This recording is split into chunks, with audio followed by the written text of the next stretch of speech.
The Legacy of Marie Bashkirtseff.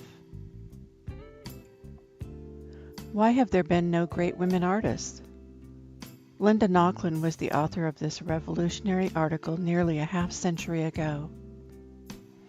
Before Nochlin, there was artist Marie Bashkirtseff, who expressed similar concerns under the assumed name Pauline Aurel. On March 6, 1881, The Citizen published her commentary demanding access for women to the state-sanctioned School of Fine Arts. In it, she states, "We are asked with indulgent irony, how many great women artists were there? Hey, gentlemen, there have been, and it is surprising, given the enormous difficulties they encounter. I will not surprise anyone by saying that women are excluded from the School of Fine Arts, as they are from almost everywhere. They are admitted, however, to the School of Medicine. Why not to the School of Fine Arts? Mystery." In honor of the women artists who paved the way for equal access and recognition during the second half of the 19th century, this presentation highlights the art and life of Marie Bashkirtseff. She is perhaps most famous for her journal and letters published a few years after her death at age 25. Marie Bashkirtseff was born in Ukraine on November 12, 1858. She came from a noble and wealthy family which afforded her a quality private education. Marie was very accomplished and driven. She was desperate to be famous. When her potential singing career was cut short due to illness at age 19, she turned her efforts to visual art. In 1877, she and her family moved to Paris so that she could study at the Académie Julian, the first professional art school to admit women on an equal basis with men. Not long after her arrival, several of her paintings were accepted by the Salon. Sadly, Marie Bashkirtseff passed away due to complications of tuberculosis on October 31, 1884. The first painting I have chosen to feature is The Umbrella by Marie Bashkirtseff. This is an oil on canvas painted in 1883. It is a medium-sized painting at just over 36.5 inches high and 29 inches wide. It is currently held by the State Russian Museum in St. Petersburg. In The Umbrella, Marie Bashkirtseff uses dark, muted colors, shape, and line to capture the somber portrait of a sad-looking young girl. Bashkirtseff traces the arching lines that define the curvature of the umbrella to frame the fair-skinned, waif-like girl whose round cheeks, pudgy nose, and Cupid's bow lips appear to be red from the cold. The child's face is long and oval, with a tall creased forehead, unkempt eyebrows, and large, white-set, blue-gray eyes. The girl's pose is frozen against the wind that tosses wisps of hair from her face while slightly bending the top of the umbrella and flipping the corner of her jacket. She is dressed entirely in black and clutches the umbrella close to her heart as though trying to keep warm.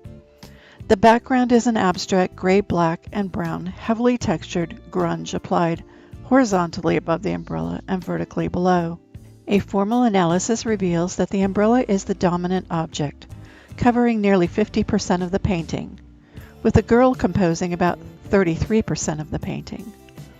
The girl is placed in the center foreground of the picture, with the umbrella handle in front of her, and the umbrella is held above the girl's head and to her left. The overall shapes in the picture are mostly rounded, with the exception of the points on the umbrella. The umbrella is cropped on the right side of the picture, and the girl's legs are cropped at the bottom. The scale of the painting appears to be life-size. There is little depth created in the picture that appears to be intentionally creating a close-up portrait with an unimportant background. The lines of the painting are long and fluid with shorter detail strokes to catch the delicate details of the facial features and wispy hair. This is a dark and somber color palette using shades of black, gray, brown, yellow, pink, and white. Light is noticeable at the top of the umbrella, on the forehead, nose, and chin, indicating that the light source is low in the sky and directly in front of the girl. The face nearly glows against the stark black umbrella, where the viewer's eyes are immediately drawn to the eyes of the girl. The primary textures are very smooth in comparison to the roughly textured background. The artist tells us in her diary that she painted this picture outdoors in the rain. All of the elements of this painting work together to create a dramatically sad picture of a young girl, especially the color palette and expression of her face. Had the subject been dressed in brightly colored clothing with light-colored umbrella and a smile on her face, the result would have been completely different. Some interesting quotes from Bashkirtseff's diary give us additional insight on this particular painting. She writes, Tuesday, August 29, 1882. I'm painting a little girl with her black skirts over her shoulders and an open umbrella. I work outside and it rains constantly. Tuesday, September 5th, 1882. It rains all the time. As soon as I begin something, I'm soaked, and as soon as I go inside, the sun shines. I've painted a little street girl of 9 years old with an umbrella. It's bad. The child has an awful head, as unappealing as possible. Bashkirtseff longed for recognition as an artist. We can assume her goal in painting the umbrella was either for submission to the salon or to bring social awareness to the plight of street children. It is unknown whether the umbrella was submitted for consideration by the salon when it was completed in 1883. The second and final painting I have chosen is A Meeting by Marie Bashkirtseff. This is an oil on canvas painted in 1884. It is a large life-size painting at just over 75 inches high and nearly 70 inches wide. It is currently held by the Musée d'Orsay in Paris. In A Meeting, Marie Bashkirtseff uses color, line, texture, and subject matter to tell a story of childhood camaraderie on the decaying streets of a Paris neighborhood. Bashkirtseff paints an urban scene with 6 young boys, rendering every detail of their facial expressions, body language, and attitudes with precision. The boys are standing in a circle and are clearly interested in an object that the older boy, who has his back to us, is showing them.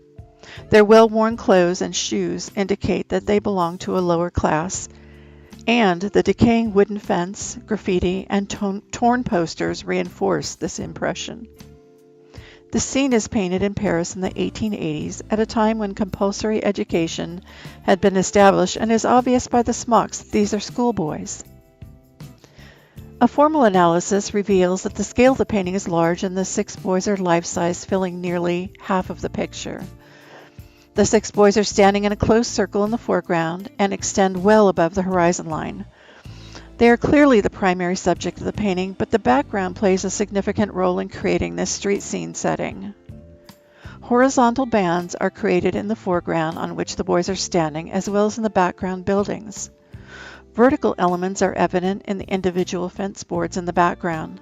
The illusion of space is created by the overlapping figures of the boys, the disappearing horizon line on the right, and the smaller, less defined figure of a young girl near the disappearing horizon. Above and behind the fence, there are muted buildings in the distance. Look closer and notice that the stick carried by the boy on the far right has created a sense of depth from the lines made while dragging it along the ground behind him. The forms represented here are the curvy linear figurative forms of the children and the rectilinear built forms of the fence and buildings.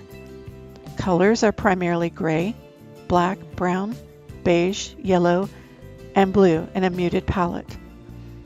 The light source appears to be afternoon, with sun in front and slightly above the children, illuminating their faces. The color tones are subtle and most obvious in the folds of the clothing and shading of the flesh.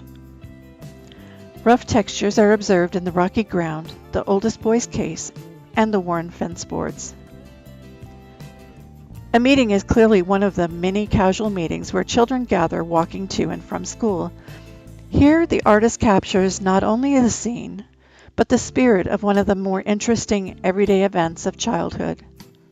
The muted color palette, along with the urban scene, clearly illustrates the setting of this story. While Marie Bashkirtseff may not have been a great artist, she will be remembered for her diary that brought awareness to the status of female artists during the last half of the 19th century.